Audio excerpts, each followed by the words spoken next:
let's start where I start, all the podcasts is me asking you to share your story growing up and what about your childhood's important for us to understand who Nathan Adrian is. Oh man. Yeah, so I grew up in a small town called Bremerton in Washington. It was just across the water from Seattle. One of those, the classic picture of Seattle where the ferries are kind of coming in and out. One of those ferries goes to my hometown. I mean, the important parts about me really are one, I'm the youngest child. Or I guess the factors that I feel like probably contributed to my success as an athlete were being the youngest child, and then through that being competitive and having a natural competitive drive, and having my brother and sister to chase. And I'm so thankful for them because they really, well, my whole family, right? They you have to have a family to enable you to chase your dreams, right? In any sport. And my parents realized that, hey, we, like, as a family, we have a little bit of talent here. My sister took it as far as she took it, and it's almost like I liken it to kind of cutting a path through a dense jungle or something, right? Like there was a lot of friction for her to do that because she was the first. They were figuring it out. My parents were learning how to be good swim parents, how to support an athlete but not push them. Let the coach do their job. My brother, kind of the same thing. He saw what my sister did, and then he took it a little further because he's a little bit younger. He's competing. Say junior nationals. I want to do that too. That's cool. I'm gonna go travel the U.S. and go compete at these other places. And then I saw that, and my brother and sister are 2 years apart, and then I'm 6 years younger than my brother. So there's a pretty big gap there. So I was watching it kind of from afar. I mean, my story, I grew up on the swim pool deck, right? Like, I was, after school, it was going to the pool deck and playing there for an hour and a half. I would like catch tadpoles in the little pond outside and all that fun stuff. Then all of a sudden I see like my best friend from school, and he like is in the swim team, and I was like, oh, like, mom, I'm ready to join now. This is cool. And then finally my poor mom was able to like offload me, so she has 2 hours of like quiet time at the pool, not like, hey, I'm gonna drop the kids off and then have to take care of Nathan. Um, so yeah, my brother and sister, I had them to chase. My sister went to ASU, Pac-10 school at the time for a year. It wasn't for her. She transferred to NAIA school and excelled there. My brother went to UW, and he, he just didn't really, the college swimming thing didn't appeal to him as much as it did to me. He swam all 4 years. He went to Olympic trials, but I don't think he engaged in it in the same way that I did. But the cool part for me was that I got to go watch Pac-10s, which was down at Belmont, and in so Belmont, Long Beach, and I saw Cal. I like something about it, the blue and the yellow, the Cal script. I just kind of like their style. They were sprinters. I was a sprinter at the time. And then I kind of gravitated towards it and thought that, hey, that's a cool place. I want to check that out when it comes time to look at schools. Um, I think I really started engaging in my sport around seventh or eighth grade, and again, like, it certainly takes a combination of things for any athlete to capitalize on the opportunity, right? And for me, I did have a little bit of that, physiological talent, a pretty decent feel for the water. But then seventh grade was when my parents, they took a leap, man. That they decided to sign me up for a team that was about an hour away one way. And that is where there was, again, Olympic trials qualifiers. There was kids going to D1 schools. So I saw that and I started thinking about that. I thought that, hey, that's something I can do. Not only did my brother and sister do it, but now we have people that are taking it even further. And that was huge for a young competitive kid to have something to chase. That was really big. And I had a coach who had the passion, and had done it himself. So it's not just I give a lot of credit to my coach because he's not just somebody who came into the sport later in life and never really did it, because he did it. He was attempting these crazy marathon swims. 50 kilometers, 70 kilometers in like the Mediterranean Ocean. And the stories were kind of, embellished for the years, but they were saying that they had at one point the waves were 12 feet high and they had to drag him out of the water, and he was fighting them because he wanted to keep going, all that stuff. And whether it was true or not, it was a beautiful story for credibility to this coach to get a seventh and eighth grade, class of kids to start working hard, right? Because we had no idea what hard work was at the time. Like, we didn't know that you can swim so long and so hard that your quads, calves, and your glutes and your hamstrings all cramp at the same time. Like, we had no idea what that's like, but we had to figure it out, and for a guy to be like that, leading the charge, saying, yeah, you can do more. Yeah, you can do more. This is what I have done. That was everything for me as a kid. So that was kind of my like growing up experience. I think maybe what I would consider my youth experience in swimming. So with two siblings swimming, and you're entering the pool at a pretty young age, were you competing against them early on, or was this still, a passion of yours? No, so for early on, I mean, it was fun and games. I mean, I was really lucky. I had some great coaches who were just fun, a lot of energy, passion to the pool deck, and that's what I would say helped me grow my love for the sport, because they weren't pushing me, and I wasn't necessarily engaged in times or anything like that. I just wanted to have fun with my friends, but they had the ability to create sets and design, practices so that we would compete. And I totally gravitated towards that. And through competing, I would work hard. I would train my body. But it was never like that, oh, you got to go faster, blah, blah, blah, do this, do that. That there's a time and place for that. And I experienced it kind of like I mentioned, at that seventh grade and up level. And then once you hit that seventh grade, level, was there a moment that you can remember where you knew, Uh-huh. I've got a good chance at taking this pretty far? No. I get asked that all the time, and it was a pretty linear like development growth chart for me. I like started winning the local stuff, right? And in like our little hometown Bremerton meets, and then that sends you on to the next meet, and that's like a little age group Pacific Northwest thing, and I started kind of winning some of those. And then you start going to the next level, and I saw that, and I started competing there. Um, and then at the end of the year, back in the day, the internet, wasn't really a thing. Our rankings weren't like all online. And the end of the year, this like Swimming World magazine would come, right? And I would look at my rankings. I would just like scroll past or flip past everything straight to the back of the magazine. Like, where was I? Where was I? Like, where, our age groups go like, what's it go? 8 and under, and then 9, 10, 11, 12, 13, 14. So it's every 2 years. So, once you're at the top of that age group, 11-year-old, you're like, oh, I hope I'm on the list. That'd be really cool to be an 11-year-old, but be on the list. Yep. And then when you're 12, you're like, come on, let's go. And I was always chasing this kid down in Florida. I think he was from Florida, but his name was Alexander Forbes. I still remember it. And that was that, I remember just like when I got the magazine, like I'm here, I'm chasing it. And then it just kind of kept growing. I set goals for myself, and I was fortunate to work hard and achieve them. And then I'd set another goal, I'd work hard and I'd achieve them. Once places like Cal and at the time like Arizona was a national title contender, Auburn was a national title contender. I had a lot of the top schools looking at me, Texas too.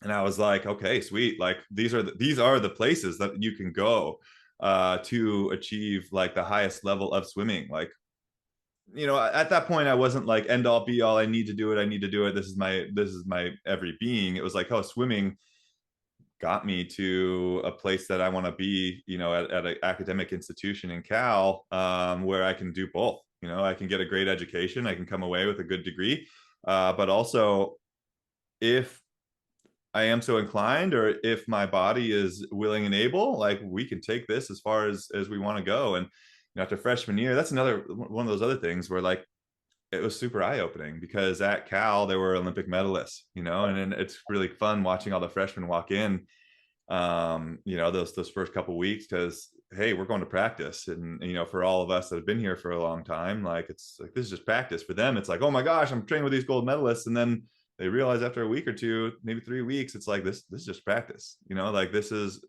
what it's like here. And if you want to excel, you want to fit in, you got to push yourself. Yeah. And that was such a cool, special thing that we had going at Cal. I absolutely loved it.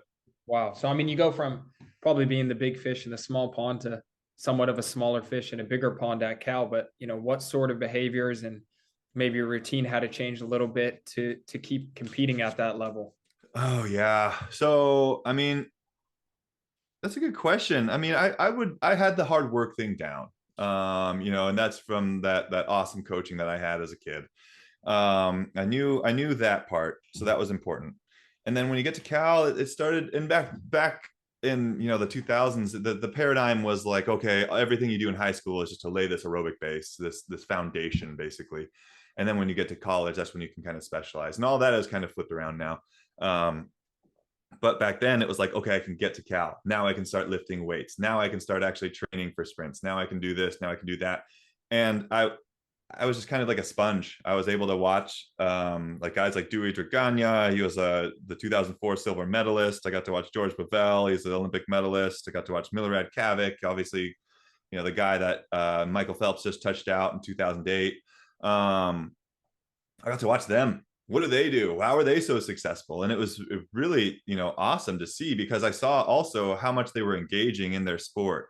Because we had a lot of people engaging in your sport, but it was to varying degrees. But then when you see this cohort of athletes that are medaling at the international level, so they're at the pinnacle of success, and they all universally are engaging in their own separate ways, like everyone does it differently, but they care so much that they want to do incredible. And I think for some reason back then there was like this, there was a level of hesitation, like it was kind of cool not to care, in some ways, but then like that has also fortunately switched. Like swim nerds are cool now, at least in our sport. But was it not caring in the public perception, but internally, you cared so much, or was it a bit of both? You know what? And this is a personal observation. There were just some athletes that kind of put off this aura of, oh, I don't care, but they still won. And then they did when they were in the pool. And like, I eventually got to the point where I was on these national teams with them, and then I would see it, and I was like, wait a minute, like this is Yeah, you one saw and it in one. flash. Yeah. So it was all kind of a show, and that's fine. Like, respect to that. It's a, it's their livelihood, it's their job. And that is what they were branding themselves as. And I'm fortunate that I didn't necessarily have that to look to in close proximity, because I think I would have engaged in that too much. Like, oh, I don't care. But yeah, once you're at Cal, that's when you start to understand that it's a 24/7 thing. It's not just hey, I'm at the pool for 2 hours a day. Hey, I can train for 20 hours. I can train for 20 hours because that's the NCAA rules.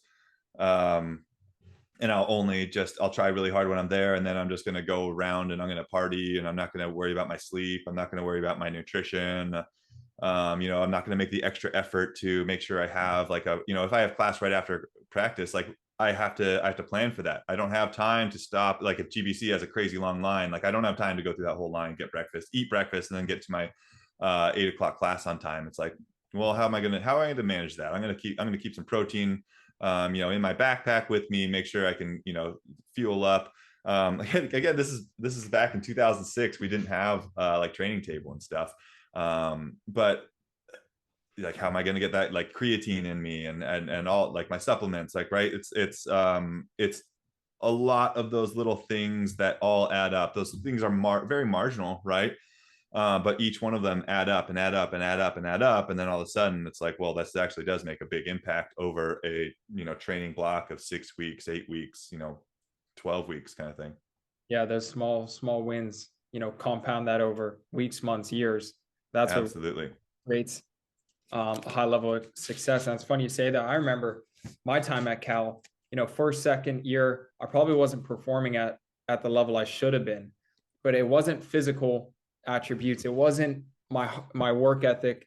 It wasn't my numbers in the gym. It was more just where my headspace was at. Cause I was always thinking about, when I'm a junior, I may be team captain, or when I'm a senior, I'm going to be this, Totally. superstar. I wasn't even focused on just winning the day, having a good workout, having a good practice, and enjoying the fact that I'm even there and just being grateful. And I think once I made that mind shift, everything in my life changed. I mean, I couldn't agree more. I think out of necessity, people have tried to, break down this brain body connection, but like, it's kind of all the same thing. Your body is, we are one being. Not to get too existential, but like, your nervous system connects to your body, and that's part of your brain. So once you win and you feel good, because I'm a huge believer in what you're talking about and winning the day. And winning the day doesn't always need to be against everyone else. If it is, that's awesome. Walk away, be proud of yourself. That's great. Sometimes it needs to be against yourself.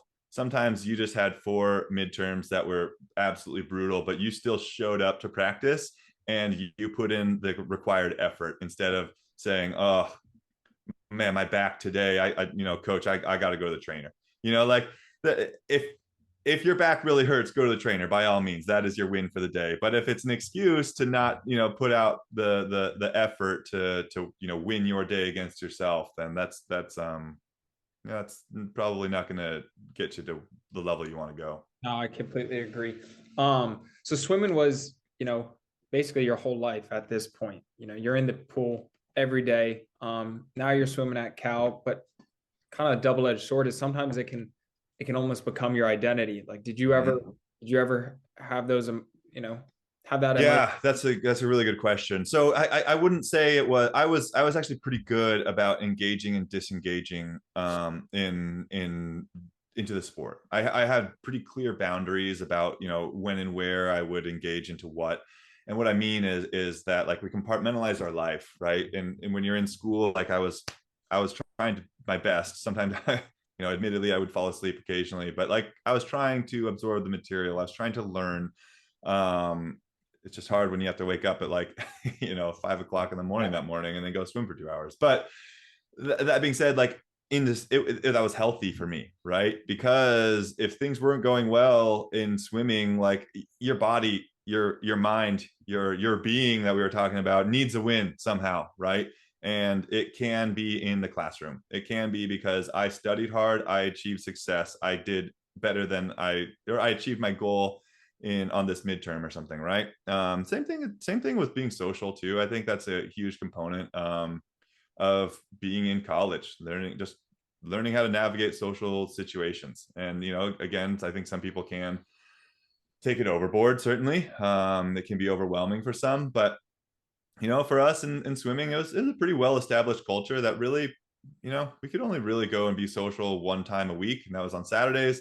And that was only really during the fall, and then again after our championship meet at the end of March. And that was a culture that there was effort in maintaining that. Coming from the coaches, coming from the team captains, and just coming from the influential members of the team. Saying, "Hey man, like what are you doing? Like this is, swimming seems like it's an individual sport, and in a lot of ways it is. You get out what you put in, but like a lot of times, like I had the opportunity to go pro before my senior year, and I would have been able to earn enough money to pay for school and to take a little pocket change, but it's like I didn't want to. Like these are my guys. Like I want to go arm in arm with them, and I want to compete at the NCAA level, and I want to win a title for Cal. Yeah, and so I'm doing this for you, man. Like I want to be there. If you're not doing your part for me, that's going to piss me off, right? Sure. So that was that was kind of our dynamic, and it's a hard thing to achieve. Really, it's a hard thing to. It's definitely an easier thing to maintain, hard thing to create, man. But Coach Dave Durden at Cal has done a fantastic job of creating it. Wow, yeah. What you said about just winning the day, whether it be showing up, whether it just be getting through the exam, I think is so important, because so many people think winning the day has to be winning against others. Yes. Comparing yourself to others. And then that's such dangerous waters, because then at some point you'll never be satisfied with the outcome. Mm-hmm. Absolutely. That internal, Absolutely. you know, component of just, hey, some days aren't going to be big. Some days are going to be real small ones, but let's get through it at least. I think one of the most important things in my career was really starting to be able to reflect on myself and my own efforts and my own performance. And my coach did a great job of trying to get us to do that as a kid, keeping a logbook, on a scale of 1 to 10, how was your effort today on a scale, and truthfully, I wish I would have been better at it, but I wasn't. But then I started, creating that practice on my own. And it was like in the showers, just after practice, I was like, I would kind of go over what we just did. And I was like, could I have done better? What could I have done better to be better? And then almost like in different time scales, right? What could I have done better to be better in that practice today in the moment? And then if it was if it was a suboptimal practice, what in the past week have I done Yeah. to create that situation, and what could I have done better? And Yep. sometimes it's like, listen, I'm in a bunch of hard classes. I was studying too much. Like maybe I should have studied more often, but I've been like, if I start studying for a full week before a midterm, like that's pretty good for me. If I start studying 2 weeks before a midterm, I'm gonna forget that stuff I start Yeah, studying at the exactly. beginning. Right? So one week I did a good job. 3 days where I stay up way too late, like, hey man, like learn, like, but that was a missed opportunity there. Absolutely. And I mean, going on that, I started, you know, journaling probably 18 months ago and really, really getting into my journal, whether it be in the mornings or evenings. I'd plan the days and then I'd reflect on my days. And then that gives me that opportunity to go back and figure out, I wasn't that good that week. Maybe I can see in my notes, what sort of behaviors or thoughts were going through my head. And I can start, road mapping, where I was at and why I was good then versus why I was, maybe underperforming. And I think it's such a big point for people, whether it's a gratitude journal or just writing things down. So then you're not guessing. Famous quote by Coach Billups at Cal is, why guess when you can know? I love that. I love that. It's so good. And we're all subject to different psychological biases, man. Just when you're hurting in the way that you're hurting, your mind finds a way to, say, oh no, it is okay to relax or go too easy on this day, or you need that rest. And it's like, well, I don't know. In rugby, maybe it's I can still get better. You can always get better, but just how are you going to get better that day? Yeah. Let's segment a little bit to your journey to the Olympics. And so when was it when, the 2008 Olympics was in your future and this was something that you were going for? So I'd say after freshman year, it became apparent that like it was always kind of like a pipe dream, right? After I think 2000, I was kind of counting on my fingers. Oh, maybe maybe 2008, I would be 19, and in 2000, I think Anthony Irvin won. Another Cal Bear. I think was he 18 or 19? I can't really remember. But then that was like, oh, whoa, that's cool. That could be me. And I knew like 2008, but that was like just this way out there kind of thing. Like if everything goes well, that would be so neat. And then coming to Cal, there was never like one moment where I was like, hey, like we're actually kind of following this path. But at Cal, like like I said, I got to see those people who had achieved success on the Olympic level, and then I was competing with them, and if if they were having an off day, I was having a great day. I could sometimes touch them out, this or that. And then there was like at NCAAs, that's when I had set this goal all year long, right? I just want to get top 8 NCs. I just want to get top 8 NCs. How neat would that be? That'd be really cool. That'd be really cool. And then I actually end up doing it in the 100 freestyle, and it's a long story, and I end up doing really great in the morning, right? Because in preliminaries, like I was so focused. Oh, this is my last chance. I want to get top 8 so bad. This is my goal. This is my goal. And then at nighttime, I totally blow it. But the cool thing about getting into that A final is that at nighttime, if you blow it, the worst you can do is get 8, right? Because that's the floor there. So I still scored those points of being in 8th place. And that's when I was swimming with some big dogs. I only had this, gosh, 5-6 months of weightlifting under my belt. I'd only been training with, Mike Bottom, the sprint guru, for that long. I still have a year and a half until the Olympic trials. Like, maybe I could do that. And then that next year, Mike actually took a position down in Florida and invited me to go down there and take the Olympic waiver and train with him. So basically, once the Olympic waiver was secured, where just, I could keep my scholarship, I could go down there, and it was just like the year never happened. It doesn't even add on a year to your like 5-year clock for graduation. It was like a wonderful thing. And I took it and I went down there and I trained, and it was still like a long shot, but it was like, it started becoming more real. Like I was 18 and 19 that year, and I lived the life of a professional athlete. And I never knew or thought I could actually do that, but I was just engaging 100% into the sport. It was eat, sleep, swim, and then, on the weekends, force yourself to do something else. We go spearfishing, do something fun like that, to get your mind off of the sport. And then boom, you re-engage on Monday again. And that was totally sustainable for someone that was 19, so young, had big dreams, and was chasing them for the whole year basically. And yeah, that I think, like I said, it was this linear progression. It was like setting goals, achieving them, setting goals, achieving them, setting goals, achieving them. And just so we're clear, that it was also setting goals and not achieving them, but being like, the line is like this, and I just kind of dipped under it. What do I need to do now to get back to where that line is? Absolutely. Yeah, and that was, what year was that? That was 2007 summer, actually. So some of the it's 2007 summer. Some of the athletes that I was competing against, that I was getting recruited against, I was beating them at NCs. I was beating the in-season meets, and then they just have like this massive drop at the end of the year, and I kind of stay flat, stay stagnant. And I'm like, dang, like I kind of need those massive drops if I want to make the Olympic team as a 19-year-old. But all right, back to the drawing board. That didn't work. Let's figure out what went wrong and how to right the ship. Oh, dude, that's such an important thing, because some people get so caught up on whether it be losing a game or having a bad season, where, I think the biggest thing is just focusing on what's next and how you can, whether it be right some wrongs, or create a new plan, new training schedule, whatever it may be, just to improve a little bit. Yeah.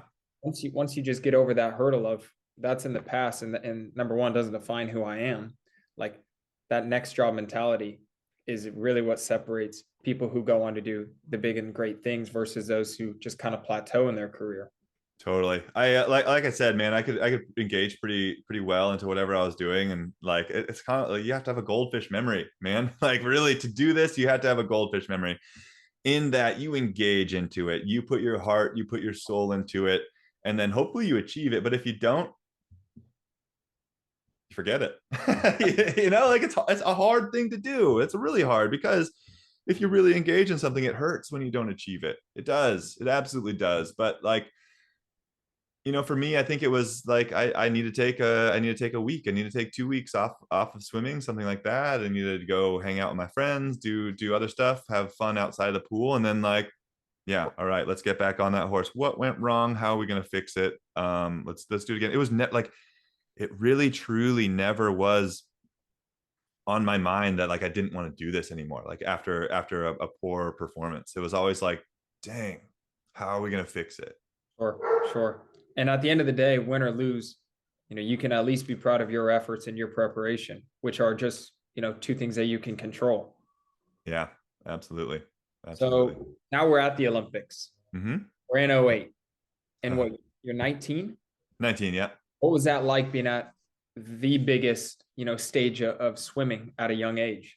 Yeah, that was kind of the same thing as my freshman year. I was just kind of a sponge, and it was such a cool experience for me, right? I was watching like my heroes, the athletes that I grew up watching, at the peak of some of their careers. Like Michael, obviously, that just goes without saying. He won 8 gold medals. Like course, that was cool. I got to watch that. Yeah. But we got to watch Natalie win the 100 back. I got to watch, Jason Lezak, my hero, medal individually for the first time at the Olympics. I got to watch, guys like Ian Crocker and Aaron Pearsall, Ryan Lochte. I mean, Dara Torres, she was 44 at that point, right? She's just like set the record for the oldest Olympic medalist in swimming.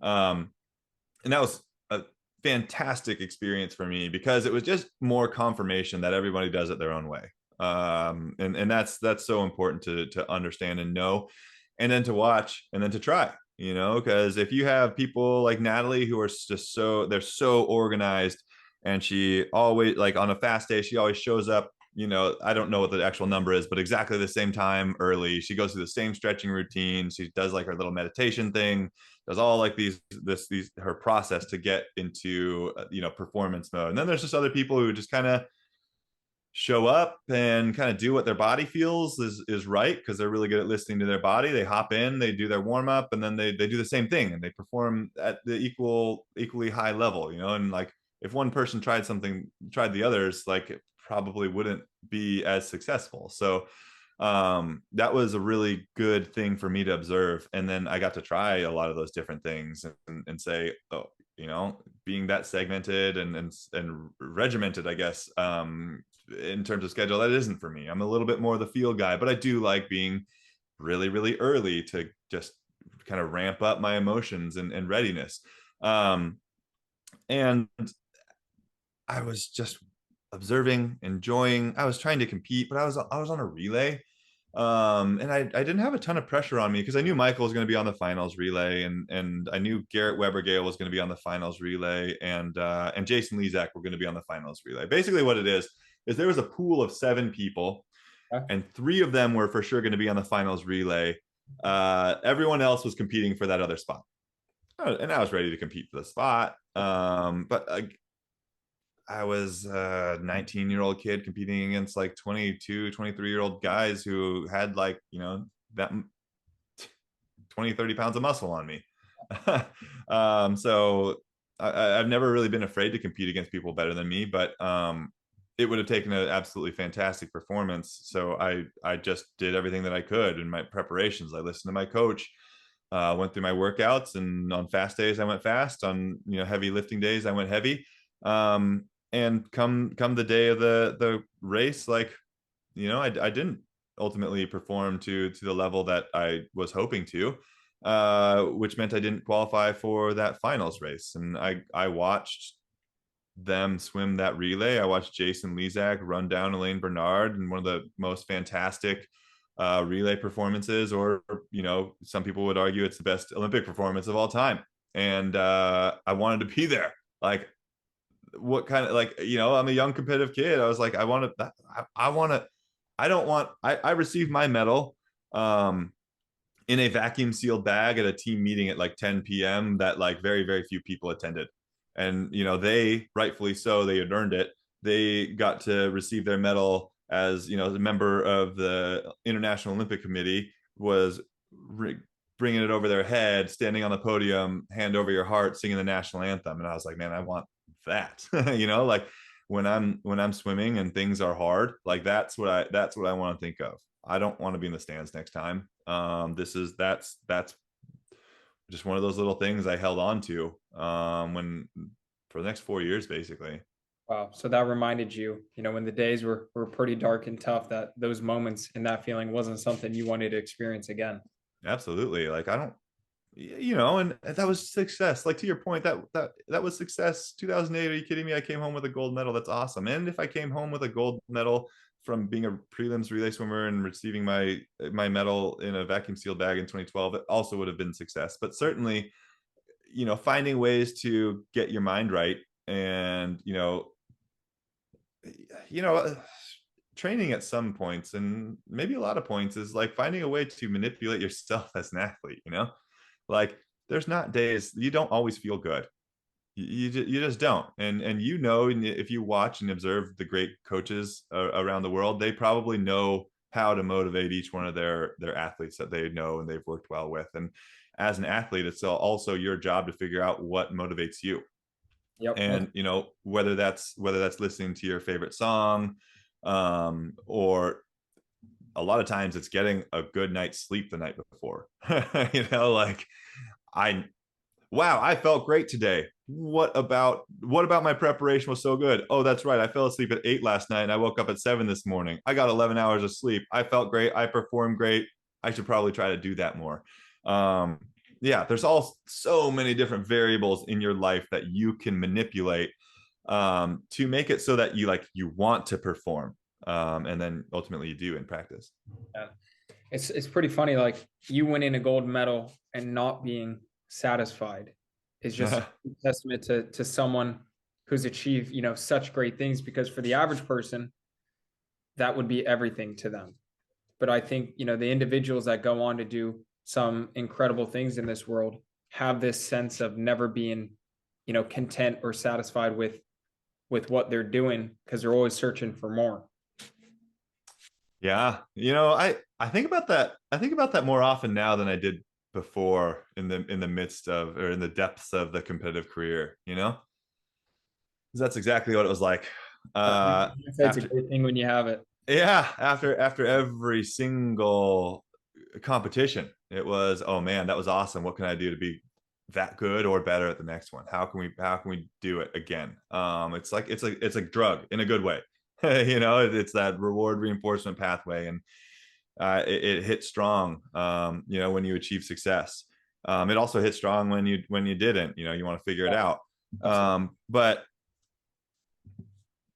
I think there is like I hmm, now I'm in like a different part of my life, and I'm like, I use that for everything that it was worth in my competitive career, and I loved it. And now, to be honest, I'm like, oh boy, I got to figure out how to turn this on, turn this off, kind of thing. So it's interesting. I'm taking a lot of the lessons that I learned through sport and how to engage in my sport to kind of what my life is now. And I think that's why, one of the reasons why sport is so incredibly powerful.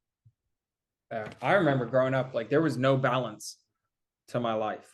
And in high school, I stayed away from partying a lot. I'd be in the gym on Friday nights like a weirdo, especially when all my friends are out. Yeah. And fast forward to college, I wasn't going out as much as, a lot of my friends were, and I was always eating the right thing. And, to some, it may be a bit obsessive, and I'm a little better now, but I'm actually so grateful and thankful that I was like that during, that like 8-year period, because it's gotten me to where I am now. And now I'm traveling the world playing rugby, living a dream. And I don't know if I would be had I not been so disciplined, in those younger days. Oh my gosh, absolutely. Absolutely. My experience was exactly the same too. I mean, it was a lot of sacrifice. A lot of sacrifice. Sleep is everything, man. Like we're getting drug tested, so we're not one of the combat sports Yeah, that's like pretending to be tested by USADA. It's like they're showing up and they're trying to catch everyone doing everything. So it's like, we got to sleep. That's our recovery. That's how we can get better.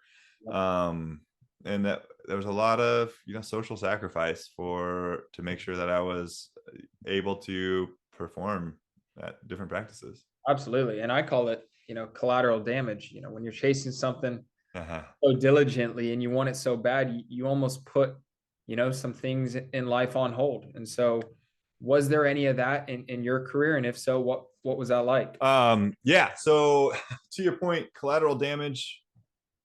Yeah, there was a lot of that. Yeah. Certainly. I mean, people knew. They would call, like, my friends, as I mentioned before, like how we would only go out on Saturday nights. Like, um, I would still adhere to that after our season was over, right? And like after the end of March, like there was a couple weeks in there that it was allowed. You can kind of go and be social and do your thing. Go to Taco Tuesday, or beat the clock Friday or whatever. But like my friends and teammates they called it a school night. And they Yeah. just like stopped asking if I could go out, even if it was the summer. They're like, oh no, Nathan can't go out, it's a school night. And it was, they were right, like I wouldn't. So there was that. And then, I mean, yeah, like even even so much as planning like my life as a dad around the Olympic cycle, you know, and a lot of us have to, and a lot of us did, and people will continue to. You know, for me, it was like, hey, like it was a compromise between my wife and I. Like we probably had kids right shortly after we were married in 2018, but I was like, you know, like I still got one more in me. I still want to do this.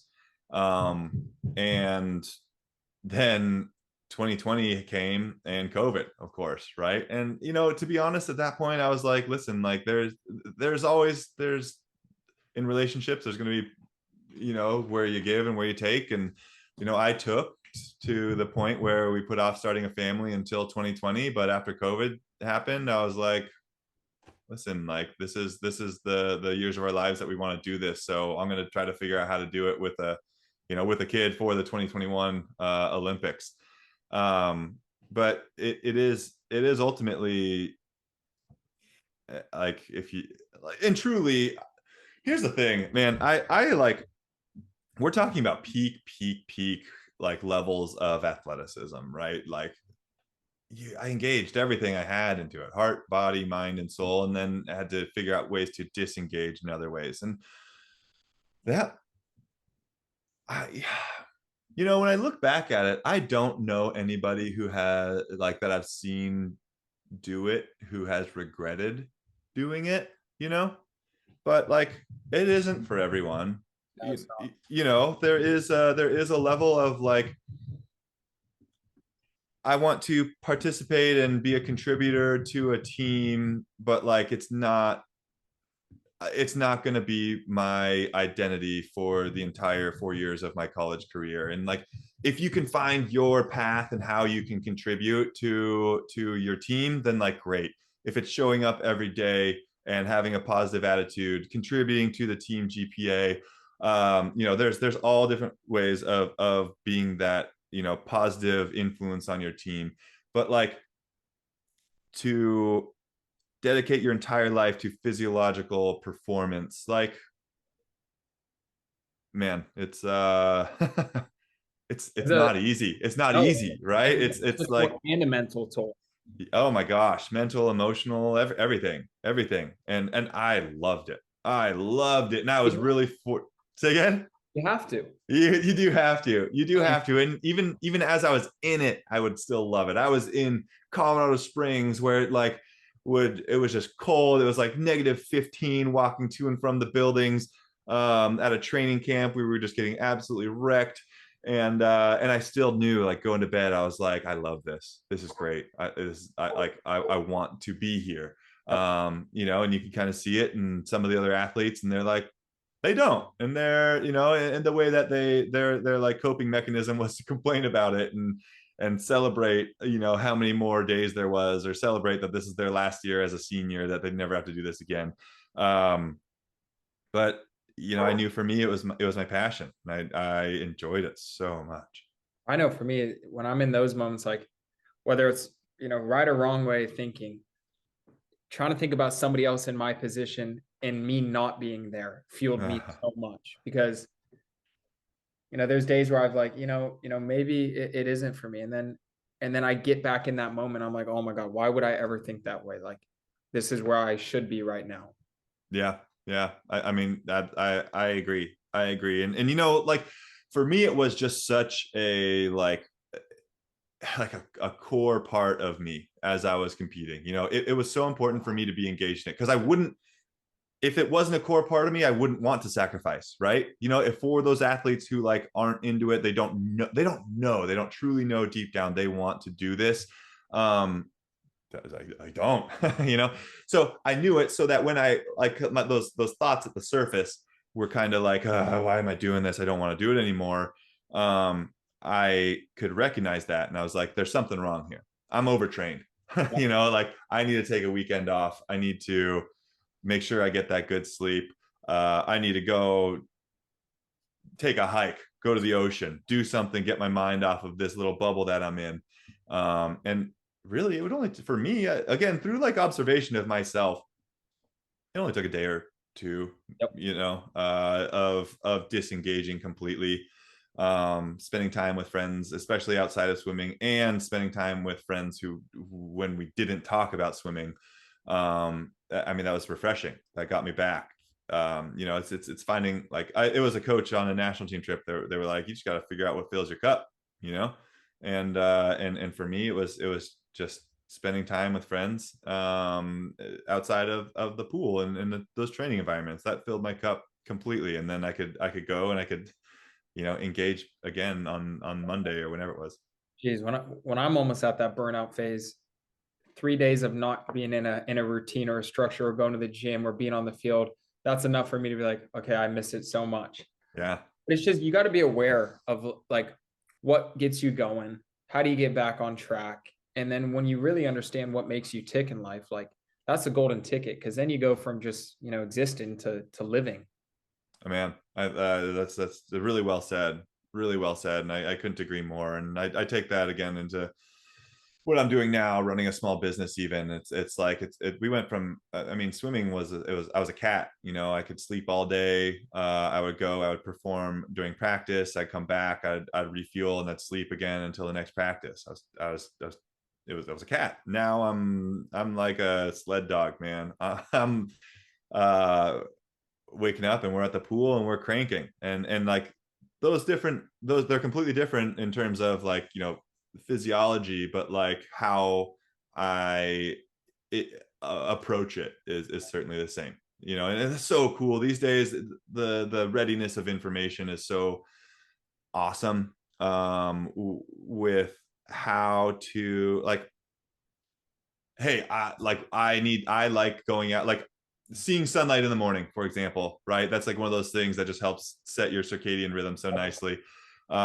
Waiting, you know, and I'm not always good at this, to admittedly, especially with the kids, but like you're in theory supposed to wait like 30, 45 minutes before you know, hop on that cup of coffee, so that you can like start creating your own cortisol. Yeah. Again, setting that rhythm. All this stuff is so cool, interesting. You know, like doing cold plunges, doing saunas, and when to time those so that you can still achieve your goals and not affect like something else in your training.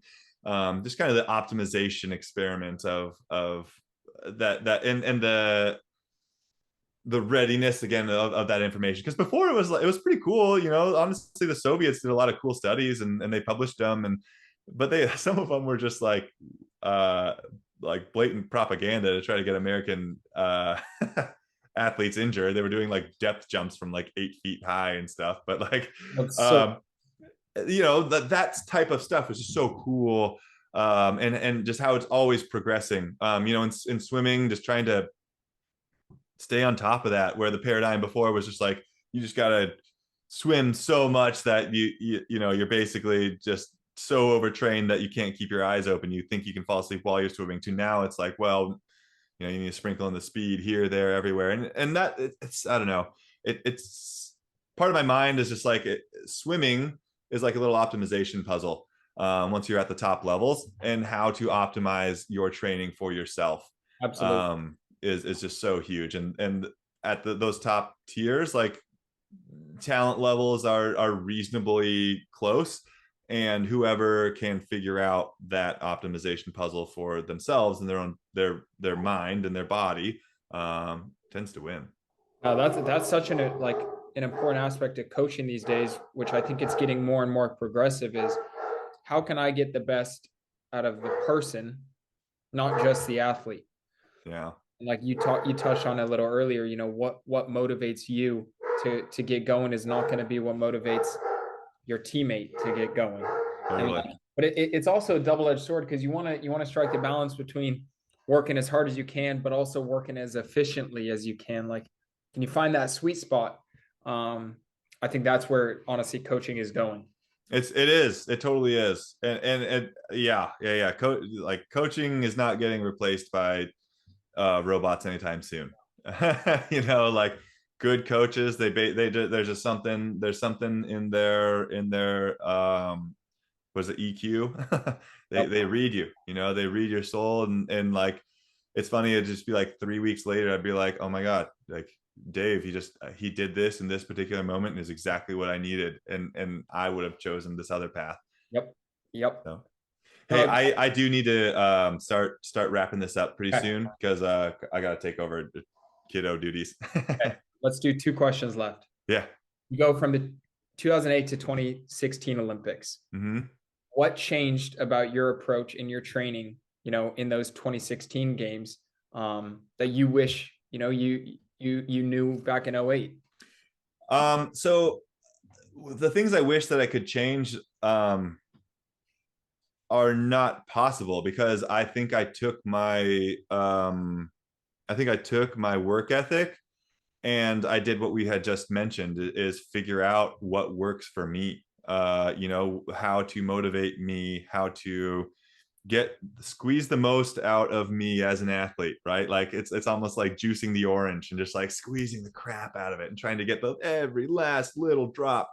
Um, and that is what I spent those 8 years doing. And as much as I talk about the readiness of information and people sharing, but we still don't know exactly what is the exact right thing to do on the exact day. Like it's still sort of a feel thing. So it was experimenting with Coach Dave.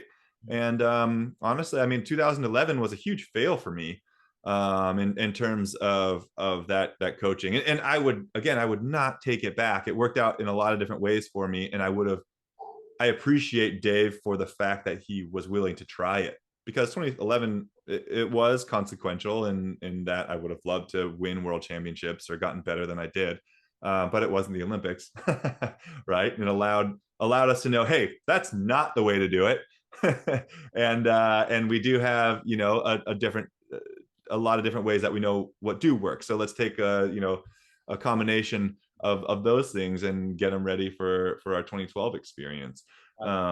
So then every year, and it was just so cool working with Dave because he just knew for me as an athlete what things like that got my body to a place that would perform well. Amazing. Last question, swimming's over. What are you chasing? So I run a small business with my buddy Will Copeland. He was also a national team athlete. He actually got seventh at 2016 in the 100 freestyle, which meant he was unfortunately the first person out of the Olympics. So he's an amazing athlete. I'm chasing like the life that I had dreamed of, and part of that truthfully still has swimming involved in it. I still want to find an outlet to compete because I absolutely love competing. It's like I do it every now and then, and I come out and I'm just like, oh my god, I love the bubbles that, or the butterflies you get in your stomach that as you're thinking about it, walking up behind the block, like just like the take your mark, like everything about that whole thing is so much fun, and it puts me in a place that I cannot fake. Like I just cannot naturally fake it. I mean, maybe if I like jab myself with an EpiPen or something, I could achieve those feelings, but like naturally, I like no amount of meditation or visualization makes me that excited. And that's just, it's fun, it's addicting, and I love it. And I know I need to set my expectations to a place that are reasonable. But finding other people who are dealing with, a lot of things in their life too makes it an even playing field. And I don't mind swimming an event that, might not be my best. And if it's theirs, and then it puts us in an even footing, then let's compete, because I just love to compete. And then in swimming, or in our small business too, I mean, it's teaching kids how to swim. So I'm working at a pool all the time.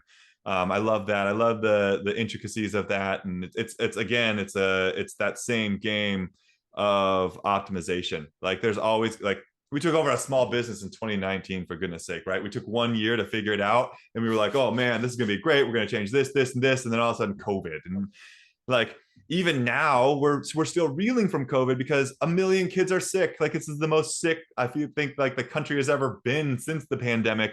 You go to the grocery store and look at like the cold and flu remedies, and it's like everything's gone. Yeah. So it's like, oh my gosh, like should we have like run lessons now, or should we have just like shut down? And it's all the same things. It's like you have to give it a try, and then afterwards you evaluate it, and say that's something that we should do again and with these tweaks, or hey, that's not it. Let's cut it. Wow. No, I love that. And I think the biggest thing I've learned is using setbacks, failures, losses as just data points. Exactly. And you just learn from them. But hey, I appreciate your time more than you know. I appreciate talking about this. This is a lot of fun. And the human optimization stuff is I'm becoming obsessed with it. And we could have a whole nother conversation on that, but I'm happy to know that you're into that as well. Oh, I love it. And I can't justify it right now, but one day when we're talking about goals, I want to infrared sauna and an ice bath so I can play with that at my house. Plunge. I listen to Dr. Andrew Huberman all the time. That's it, man. That's the guy. I love the science-based approach. It's so cool. Yep. So Nathan, thank you so much. All right. Thank you. Have a good one. Yeah, you as well. Take care. All right. See ya. All right, guys, I hope you enjoyed the video. Don't forget to like, to subscribe, to comment on this video. Let me know what type of people you guys want to see next. Whether it's more athletes, is it a businessman or woman? Is it a health and wellness expert? Anybody. I'd love to share their story. I love sharing stories about chasing a dream. And together, let's change the world.